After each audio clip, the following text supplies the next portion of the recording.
The woman suddenly heard a strange sound coming from the subway transfer section. She stood up and went to the driver's cabin to take a look, only to find that the driver had disappeared. Not only that, but the carriage had also separated from the train ahead and was now switching tracks toward another direction. The passengers inside began to panic. One of them quickly pulled the emergency brake, but the handle turned out to be fake. At the same time, their phones also lost signal. Soon, the carriage traveled along the track until it reached the end. The tremendous impact knocked everyone to the floor. They tried to pry open the doors to escape, but they wouldn't budge. Jack pressed the emergency communication button, hoping to contact the subway station, but the broadcast only repeated, "If you see a suspicious package, please report it to the transport authority staff." It was then that Tom realized they had been trapped in a dangerous escape room game. Hearing this, almost everyone in the carriage broke down, but the game gave them no time to react. The next second, a cable connected to the carriage, turning the entire train car into a sealed electric room. The terrifying escape challenge had begun once again. Following the broadcast clue they had just heard, they searched under the seats and found a bag. Inside, a handle fell out. Anna also found an exit sign on the floor. Tom realized that the handle might be used to open the driver's cabin door. Jack tried inserting it, but got an electric shock. Suddenly,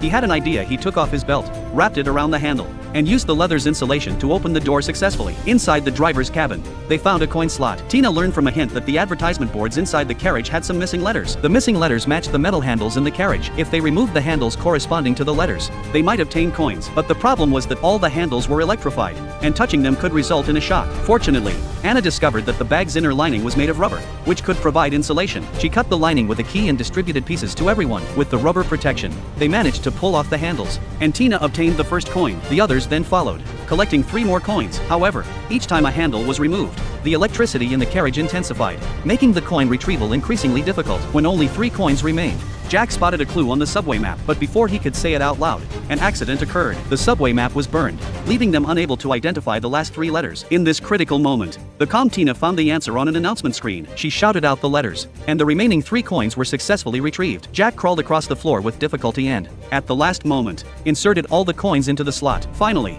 the escape route opened.